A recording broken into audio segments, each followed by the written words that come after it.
I don't think that mom guilt ever goes away. But I guess I have learned that, even if that feeling comes, we have a choice, right? There will be many thoughts that come. Mom guilt is just one thing, right? As mothers, sometimes we could also feel anxious, fearful. I think it's more about letting the emotions come, recognize it, that there's a place for it. But whether we let it just suck our energy and our time, turn that energy into something that's more positive. Hello and welcome to Make It Work, the bi-weekly podcast where we uncover inspiring stories of modern working mamas in Asia who have redefined their career paths whilst putting family first. Welcome back to Make It Work. I'm your host, Sarah Wong. Today we talk about a topic that often worries me as a parent, and I know that it does for many of you too. I'm talking about digital wellness, screen time, social media, and everything in between. So today is a very unique interview because my guest, Carol Loi, is a much sought-after expert in this area that has profound impact on our lives as modern working parents. From learning how we and our kids can develop healthy relationships with our devices, to figuring out how AI will affect our children, Carol has the answers. She is a Singaporean mom of 2 young adult daughters and has been teaching on digital wellness for the past decade. Blending her personal story with the tools and advice that she regularly gives to families and organizations, you will hear fantastic, actionable steps on how we can better parent in this digital age. Come listen. Hi, Carol. How are you? Great. Thanks for having me, Sarah. So, without further ado, can you tell us your story in 2 minutes or less? Yeah, so was born in Hong Kong. I came here when I was 9. And then I got married in my 20s, met my husband in uni, and I spent my first 20 years of working life in the public service. That's when I met when we were studying construction. But now I'm not in that field while he still is. So in the 20 years in public service, I went to serve in different ministries, starting from construction-related work, moving on to the Economic Development Board to develop people, and then moving to the Ministry of Education. And my last stint in the public service was with the Infocom Media Development Authority, where I had front row seats to see how our nation is moving towards digitalization and how technology is impacting relationships, including families. At the same time, my children, and I've got 2 girls, 22 and 19, I see how technology is shifting the way that they interact with their friends, with us in the family, within the family and the extended family, and how technology and the things that they're exposed to impact their way of making sense of the world. I was concerned, and combined with the professional work that I was doing in the public service, I felt that I think a lot more work needs to go into deeper conversation on technology, and rather than just running campaigns, which I used to do. So about 7 years ago, I started to run my own social enterprise where I provide digital wellness education. I talk to educators and parents and young people directly, and children too, on how we can use technology well for us and not allow it to distract us, and what are the strategies behind those conversations that we need to have in the home. And beyond digital wellness, I'm increasingly seeing that it's also associated with mental well-being.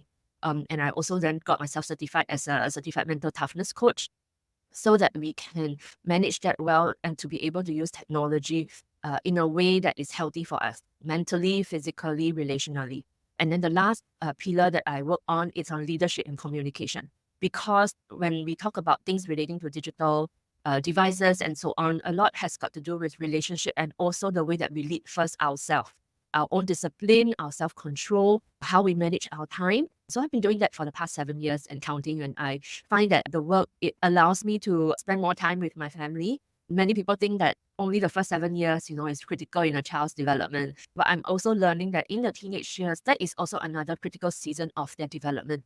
Their brains go through a lot of remodeling, so to speak, and they are making sense of the world with much more independence. And I find that just being available and present in the home for my 2 daughters as they're growing up as teenagers and now young adults has enabled us to maintain our relationship and enabled me to make sense of the complexities in the world, and also be able to be there for them when they feel down or frustrated by the complexities in their life. It's not easy growing up as a teenager or a young adult these days. Yeah. So that's me. Amazing. Wow, thanks so much, Carol. Yeah, I just read a stat that the human brain whilst it's maybe about 90% formed by then, it only fully matures by late 20s. So there's so much that can be done during this time, especially with so much information and so much knowledge. But maybe it's about being able to have the wisdom and someone to walk through with young people in navigating this plethora of info out there. So I have 2 young kids and I have already anxiety about, putting digital devices in front of them. So very excited to learn from you today. Yeah, so my job now is to encourage parents, mummies like you, trying to do our best to raise our children in a very media saturated world, right? Whether we like it or not, they are exposed to small device, big device, not just our own devices, but other people's devices. And it can be an anxious season, right? Entering parenthood in this digital age. So my role is just to be this little cheerleader running alongside parents in their parenting journey and to see how we can figure this out together. And now the discussion is no longer even just devices. And even in the past 7 years, I have seen how technology is changing. I used to only talk about devices. Increasingly, I need to talk about gaming because there's a lot of impact, on young people. Some of the young people that I deal with, they prefer the online world, the gaming world, than actually the real world. But even as I'm trying to make sense of all these things with parents, understanding the gaming world, now I have to start to talk about generative AI, and how does this new technology impact the way we parent. So this is something that I'm formulating and I'm about to start a conversation on it with parents so that we can firstly know what is happening and figure out how does it impact us as we raise our children. So technology is always shifting. There's always something new to learn. But as we come into a community, which is what I often encourage parents to get into, like we don't have to run the parenting race on our own. We want to find healthy communities to be part of. And so this is what I do and what I really believe in. Wow, thank you. I wanted to kind of dial it back a little bit and get a bit of color about who you are, Carol Loi. Maybe you can share how a day in your life looks like right now, running all these different events and platforms. Yeah, day in my life is, starting the day really having me time. I am a person of faith, so I spend my morning, especially when I wake up, I need to spend time praying. Then after that, I would either have meetings or I run sessions, or I would be doing publicity, sharing with people what my sessions were like, what were the key takeaways, so that more people can learn from the lessons, in what I was teaching. Many a times I also do coaching with parents. We would discuss, what are some of their goals that they want to achieve. So for me, a typical day is really quite like, it's not 9 to 5 like I used to have in my 20 years in the public service, where things were a little bit more clear cut. In the past, I just go to work and my children grew up in childcare, student care. And then I would, after leave them there, then I try to switch channel, go to my work mode. And then I'll try to focus, And then towards the afternoon, I'll get a little bit stressed already because I know my kid is going to come home. They will be cranky and I'll be tired. So usually like by late afternoon, I get a little bit stressed. But now when I have the opportunity to be more flexible, I think I don't have that segregation so much.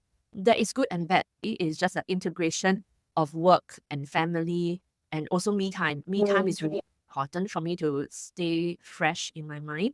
And because of the areas I work with on families, very often I hear really painful stories from parents, something bad happened to them or they're frustrated. And many a times I can't help them and I would refer them to my friends in other sectors, they're professionals. So I always need the time to process some of these things, no matter how painful and how ugly stuff, there is still hope.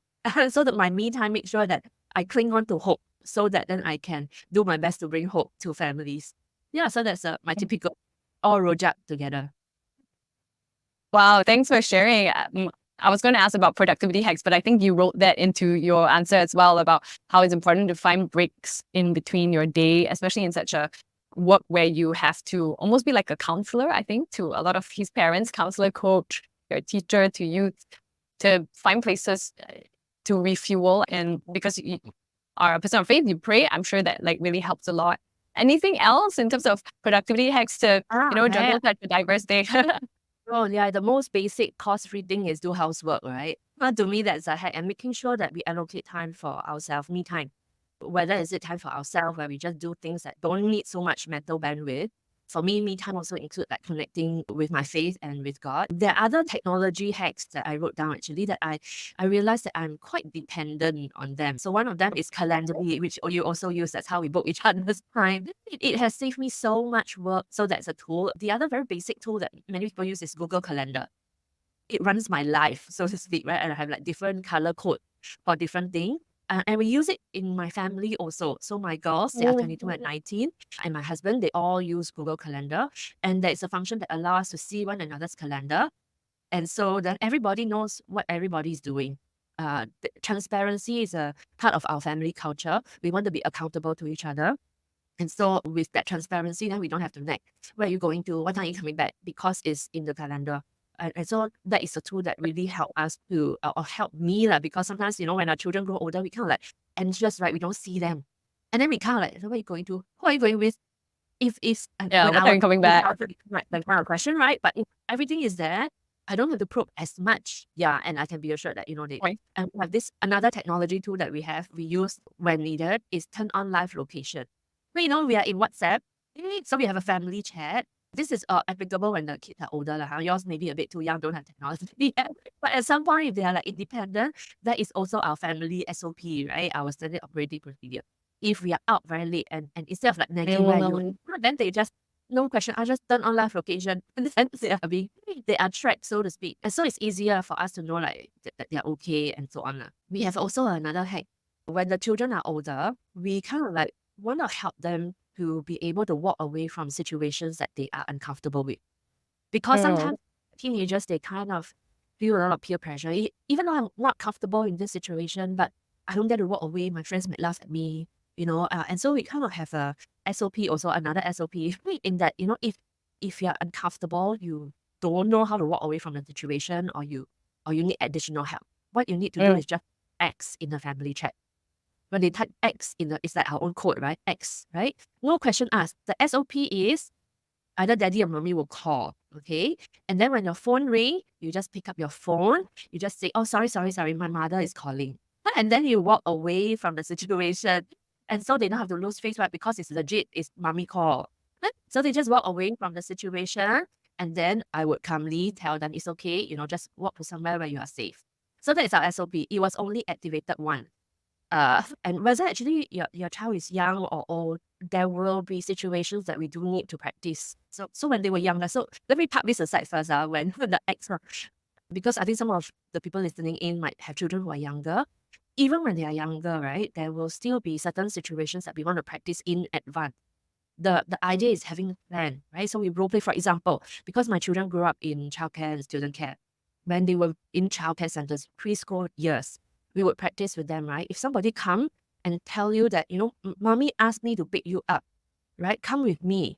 Your mommy call, right? Mommy say can, you just come, right? Then what must you do? So then I practice with my girls that, I need to ask my teacher, let me call my mommy, and then I make them memorize mommy's numbers. They must memorize mommy's number, not just mommy's numbers, but also daddy's number in case cannot get mommy. So these are things that we practice beforehand. And it started when my girls were in preschool. And those kind of SOP or the planning need to adjust when the children are older. So by the time they were like young adults, the SOP is, type X, right? So in that particular situation, she typed X. Then all my emotions come out, like what happened? She's in a new place, and when the transition happened, as mothers, it's very natural for us to like feel also very anxious. Are they adjusting okay in a new place with new friends? And then when you see that activator, right, X, I feel like all my emotions coming up. So I call her. When I call her, I hear the party music, boom, boom, party music. And then I thought, where is she? Isn't she supposed to be in school? She's supposed to be having orientation in school. What's happening? But then I have to follow SOP. The SOP is I will calmly talk to her. So thankfully, there's a SOP. I'm not so frantic, right? So it's okay, right? You're safe.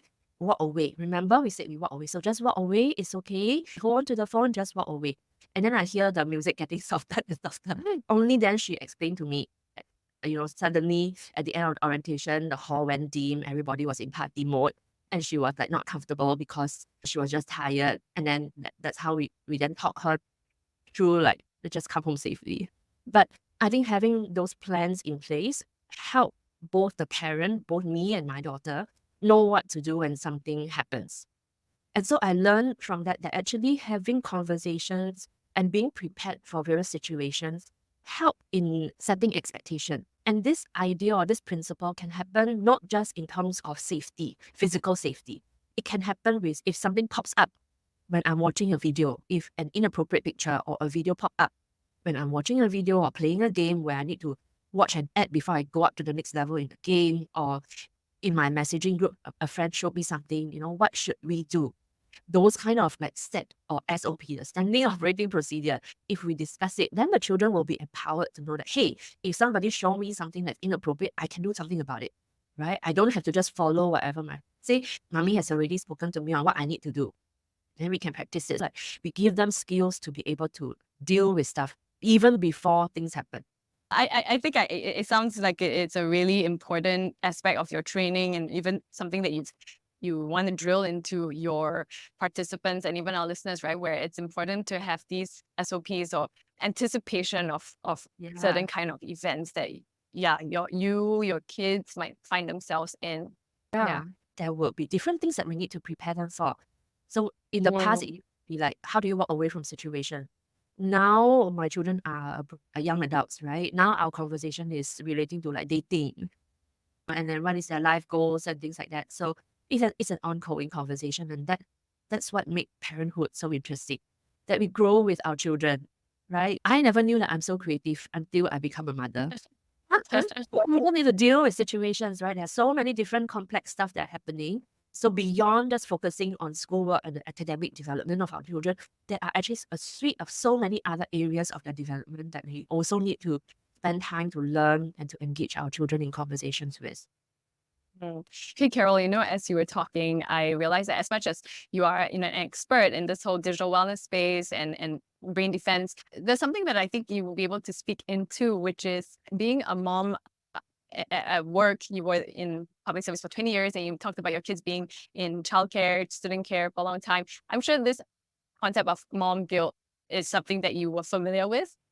Can you talk a little bit about how you went through that and what are some things you want to tell us, people like me who feel mom guilt very often?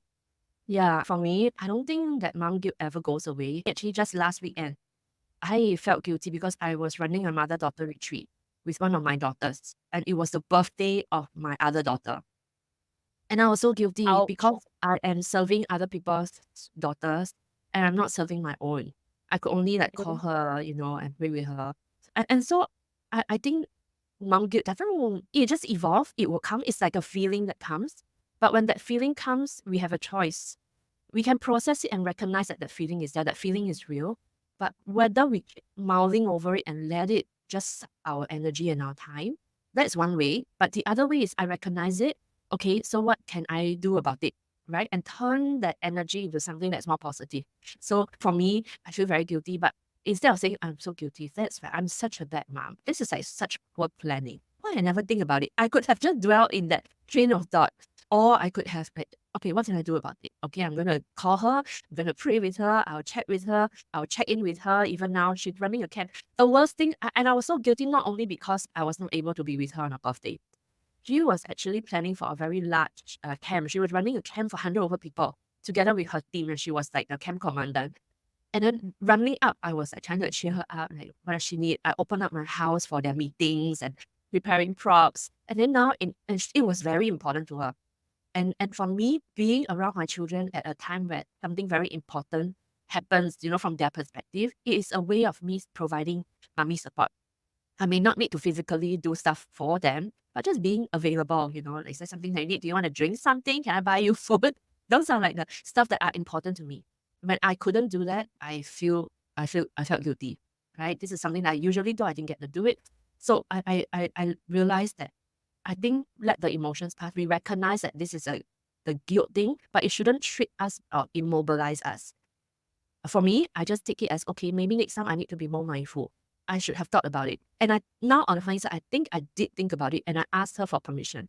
I know it's your birthday. Is it okay that we still go ahead to plan the retreat? And she said, okay. She said, okay, then I should have expected that, when it really hits, I might still feel something. Yeah, so that was like my own experience. Like even as a mommy for 22 years, I still experience mom guilt. But I think there are things that, so I was guilty for many years actually when I was working full-time as a public officer. Guilty because at some stage my children outgrew the student care system. I mean, they didn't like going to student care anymore and they just wanted to go home. And then I And don't student care is the after school care after they're in primary school, and then yeah, so after school they will just go over to the space within the school compound, and there are people who look after them. They can take their shower, do their homework. So by the time they come home, I don't bother with homework with them anymore. We just spend time talking, doing stuff together, playing and chill. Really, home is a place to chill. For us, I give up doing homework with them when they were in primary 3 because I cannot do model maths. So home is a place to chill for us. Yeah. I was guilty for a long time because after they outgrow the student care, I didn't want them to come home to an empty home. So they would come to my office. They would come to my office, either sit next to me. My bosses were very nice, but not every day also. I know that it's not fair. If everybody does this, it might not, it might not be nice. So sometimes I would send them to the cafeteria in my office. And then, then they will be so tired and they'll just lie down at the sofa in the cafeteria. And then people walk past like, who is this child? Of course, I have like friends who work in the cafeteria to look after them for me. But I always feel very guilty. Like this shouldn't be the life my girls grow up in, So I was guilty. But then things changed 7 years ago when I felt like I think I need to do more professionally to like go deeper in conversation. So I kind of left. When I left to start my own business, then I have more flexibility to be able to just be home with them. That helped me to I don't feel guilty so much, even though I don't earn financially. It's like less than half of what I used to earn. But I think seeing how our relationship continued to be strong during the supposedly more turbulent teenage years, it was not so bad for us. And I think it's worth it. So turning the guilt into something something that's more productive and useful, I think helps me. So I don't feel as much. It's not that I don't have it anymore. It's not like, I don't think I'm not sure whether it will ever go away. Maybe next time if my children ever get married, and maybe I might still feel guilty, like, how come I don't know, like, should I have said something, when they were, I don't know. But I guess I have learned that, even if that feeling comes, we have a choice, right? There will be many thoughts that come. I mean, mom guilt is just one thing, right? As mothers, sometimes we could also feel like anxious, right? Fearful, who are they with? And those emotions come. I think it's more about letting the emotions come, recognize it, that there's a place for it, but whether it sticks, and then we keep dwelling on things that actually don't really help at all. That is something that I would always remind myself, right?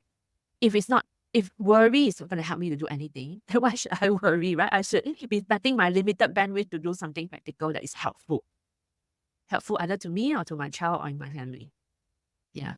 Wow. Yeah, this is actually really, I would say, encouraging to me in a sense that realizing it's something that will never go away. It just takes on different forms at different stages of the kid's life. And I think it's heartening to realize that once a mom, always a mom.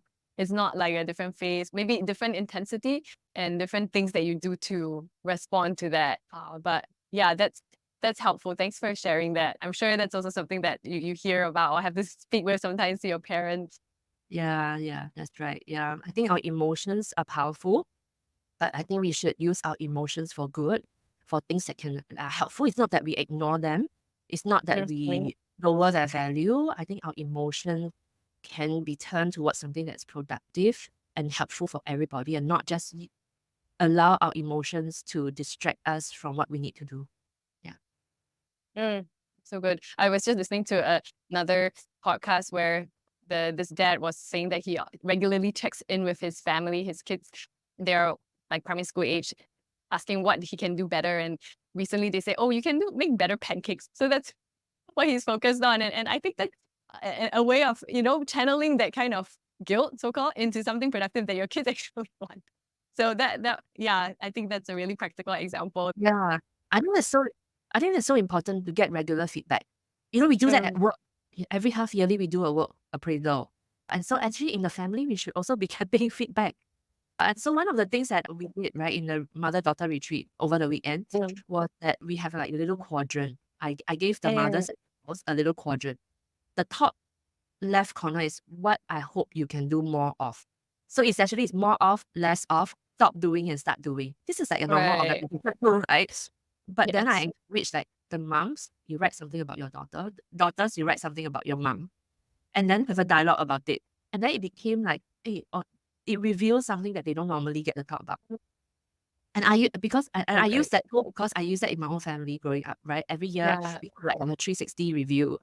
So we pass this around. Everybody will go, what does Daddy say about me? What does each of my daughters say about me? And then our opportunity to say, so it becomes very transparent. Everybody give everybody feedback at the end of the year. Certain things that we learn from office can actually be applied now because the first team that we run is our family, right? And so Yeah. that process, that tool, open up space for conversation. Like, I never knew my husband took things that way. Or I never knew my daughter has. But more importantly is I would give the daughters to so the first sheet of paper is what other people can do more of or less of. Another piece of actually what do I need to do? So after you hear the feedback already, right? Then we need to think about actually what do I want to do in the next year? How can I do better? These are what other people think about, how I've been doing. And so it's not just about telling other people what to do, but it's also a reminder that, okay, so I have heard everybody. What do I need to do? What do I need to do more of or less of? Start doing or stop doing. So having that regular sharing what the dad did, it is so important. Right? It's so important to hear feedback from other people. It can sharpen our parenting toolkit. And we don't just run the way that we think is right because maybe our children may not think the output we have in mind may not actually be realized if we never actually ask them. Yeah. Yeah. No, so good. Wow. Yeah. But even when the kids are very young, you can still ask them, what do you think? Yeah. Children are smarter than we think they are. Give them ask them like, what do you think? How do you think mommy did? When my daughter was in lower primary, I remember she gave me a sticker. P1, I remember. A hot pupil. On a little star post-it. Oh. Is it on I like it. It's like so sweet. She's learning how to other people.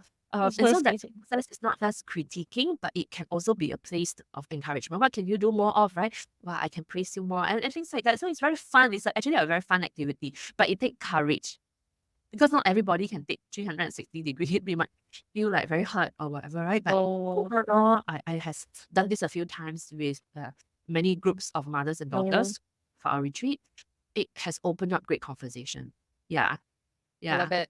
It's really well. Segueing into focusing about your work with SG families and digital wellness, can you share some of your observations in this space and what are some important things that we need to be aware of in this digital world and how it's always evolving? Yeah, so SG Families is a groundwork movement for parents by parents. The idea is for us as fellow families to come together and raise wholesome generations together. In this very complex world, there's so many distractions, but what are the core stuff that we need to look into? And so there are 3 R's that I often encourage. The first thing is relationship. Whatever that we do, whether is it talking about digital wellness, whether is it about mental health, whether it's about leading our families, it starts with building relationship with our children, with our spouse. We need to make sure that the family unit is tight and strong because when the communication channel is strong, the relationship is strong, then whatever disciplinary things, right, that we need to guide our children in, it will be founded on a strong relationship. Then our children know that even though I don't feel good about it when mommy tell me, but I know that mommy loves me, that mommy and daddy is not going to make life difficult for me, even though I don't feel good, even though mommy and daddy might scold me or put boundaries on me, but those boundaries are for my own good. And this can happen much more easily when there's a strong relationship. The other R is about reasoning with our children, that it's not just directly that you cannot do this because mommy says so, because you live in my home. That's why you need to do this, but to articulate it in a way that also allows them to share their perspective. And in that conversation, we want to guide them towards something that they see for themselves to be healthy and is worth following the instruction. The third R, so it's relationship, reasoning with our children. The third R is the rhythm. Think about the rhythm of our day, right? What do we do? How do we start a day with our families? Do we start it in a peaceful way? Or even at the start of the morning is very stressful, right? And during mealtime, for example, do we protect our mealtime to making sure that we have quality conversation, we give eye contact to our children, and not just everybody use their devices it's very heartbreaking for me to see that during mealtime, nobody is talking, but everyone is on the phone. My children, because I inculcate this in my family from young, there was a season in my public service life when I was working and dealing with media, and I need to be very responsive to media queries. And then during mealtime, there was a season where I need to text during mealtime. Then my children would ask me, "Mommy, is that important?" Then I was like, "Ouch. No, you are more important. Okay, sorry. I just need to answer this and then I will, focus on you." And it reminded me that, actually the people in front of us is more important than whatever that we need to do. I know that there will be some emergencies that we need to deal with, but once that is done, I think just putting our devices aside and really focusing on each other at the table, asking about their day, finding out, really being curious about this growing person in front of us. Whether we are young or old, we are all growing, right? Even for us as mummies or daddies, we are still growing, right? Finding out about our day is so important. And then, of course, nighttime. What are the nighttime routines? Nighttime routines are important, to kind of like slow down the day. And as we slow down, often the children will find that it's a safe place for them to process what has happened in the day, for them to maybe ask questions. And for me, in my mothering journey, the nighttime moments are very tender moments that sometimes out of the blue, there could be something that come out, that we didn't get to talk about during mealtime or other parts of the day.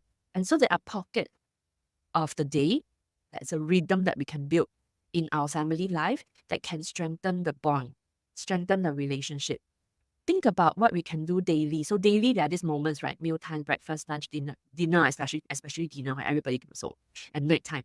How about things that are weekly, right? In the week, do we allocate time to go outdoors together, go for an adventure together, appreciate the world together, activate our senses, right? When we are using our screen, we are only using our sense of sight, sense of hearing, but we don't really activate our sense of smell, right? When we go outdoors, enjoy the smell of nature, especially if you go outdoors. Just go out after the rain, you can smell the grass. And that can enrich the pot, especially for young children. We want to develop their 5 senses, right? So giving them exposure to various experiences is so important. So every week, what are some of the rhythms that we can build into our family so that there is balance?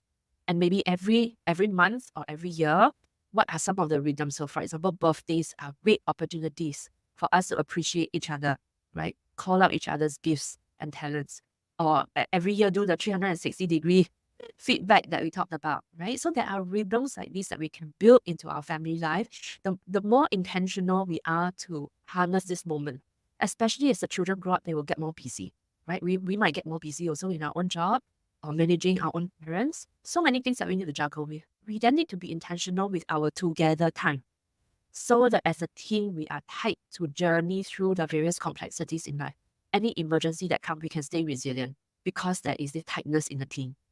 Yeah, so that's the 3 R's: relationship, reasoning with our children, and then think about the rhythm in your family life. Wow, that was really a very power-packed 3 R's. Thank you for that takeaway. Really, really great one. So Carol, as we move towards closing out here, what is one thing you want your listeners to take away from your story? Relationship is so important. Relationship with ourselves, right? Stay healthy. Make sure that we have me time every day so that we can clear our mind, we can process, so that we have the capacity to be able to build relationship with our children, with our spouse, even with our own parents or whoever that we need to work with. And those who have faith, our relationship with God is so important. So really spending time to develop relationship. Relationship takes time and effort. It doesn't just come like that. If you want to build relationship with a friend, we need to hang out with our friend. So same thing with our children, right? If we want to build a relationship, we need quality time. We need time together, time with our spouse. So relationship to me is key. Yeah. Anything from the digital wellness angle, like how can these translate into how we can build better habits in our family? So again, relationship is the foundation layer. I think we also need to think about our relationship with our devices. How much are we relying on our devices? I know that for work, we can't live without devices, but on the emotional aspects, for example, right?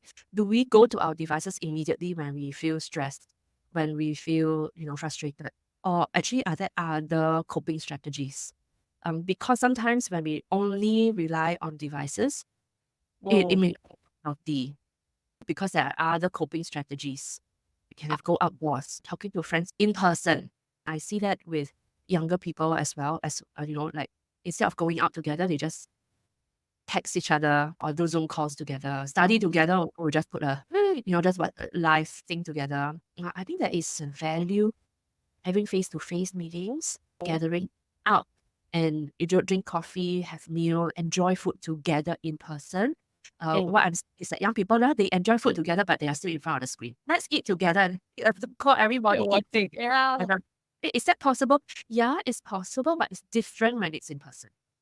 Many times the in-person interaction takes more out of us, right?